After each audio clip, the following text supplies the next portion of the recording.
Bonjour à tous les amis et bienvenue sur ma chaîne YouTube. On se retrouve pour le quintet de vendredi, direction l'hippodrome de Pau pour le prix Annie Hutton.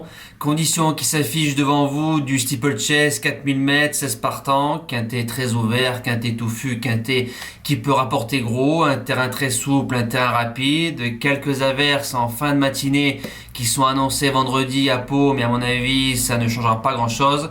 Donc en général, c'est toujours bon de jouer les chevaux qui vont de l'avant.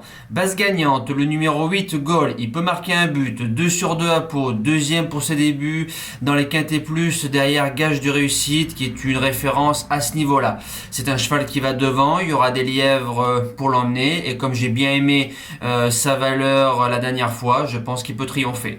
Deuxième base, le numéro 12, Black Boa. 4 sur 6 à Pau, 3 sur 5 sur le parcours, troisième du quintet du 17 janvier derrière Gaulle. Le lot est un petit peu meilleur que la dernière fois, mais c'est un cheval qui aime être de l'avant. Lui aussi sera bien ramené. J'y compte pour une place dans les 3. Le premier outsider, le numéro 6, Genesis As. Alors pour sa semi-rentrée de 2 mois, je ne crois pas que je l'ai gardé. Il était bien en course à 500 mètres, 600 mètres du poteau sur l'avant-dernière haie. Il était bien en course, donc je pense que sans sa faute, il aurait lutté pour une place dans les 5. C'est un chaillé, Stéphane Paillard qui est à la monte. Sage cette fois-ci et sérieux. Il a sa place dans le multi.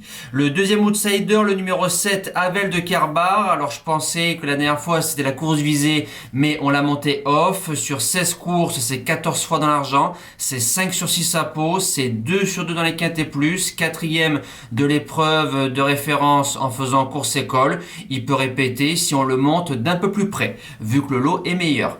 Les secondes chances sont le numéro 14, Dieu merci. Alors Dieu merci, ça va être son premier quintet plus, 3 sur 3 sur le parcours. Il a gagné tête et corde la dernière fois avec Kevin Nabé très facilement. Il lui a mis 2-3 petits coups de cravache pour lui dire faut aller au poteau. On lui a mis la pénalité. Cette fois-ci c'est Gaëtan Mazur qui est à la monte. J'y crois pour une place de 4-5e vu qu'il est courageux.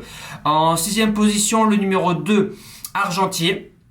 Alors lui, le parcours sera parfait pour lui. Le 17 janvier, il a été monté un petit peu trop loin. Milanesca qui fait une faute, ça lui a coupé les jambes et ensuite on l'a stoppé. Kevin Nabé qui était à la monte, qui était normalement le jockey de Dieu merci. Alors est-ce que c'est le choix de Kevin Nabé? Je ne sais pas, j'ai pas son 06, mais comme c'est un cheval qui adore Pau et que c'est sûrement peut-être le choix de Kevin, je l'ai gardé cette fois-ci. En 7e position, le numéro 13, Honor à Estivo. Alors ça va être ma découverte dans ce quintet là. Au mois de septembre, il battait Ossaville, qui battait Okusai Valis.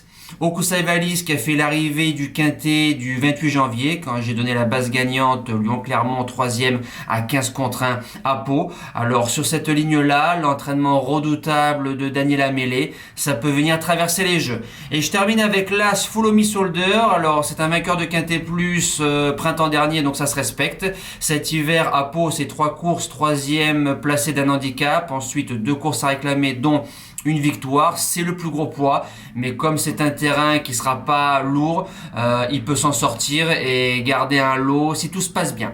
Voilà, nous on se dit à demain pour le quintet de Pau, samedi pour ouvrir le week-end. Passez une excellente fin de semaine, merci à tous, ciao.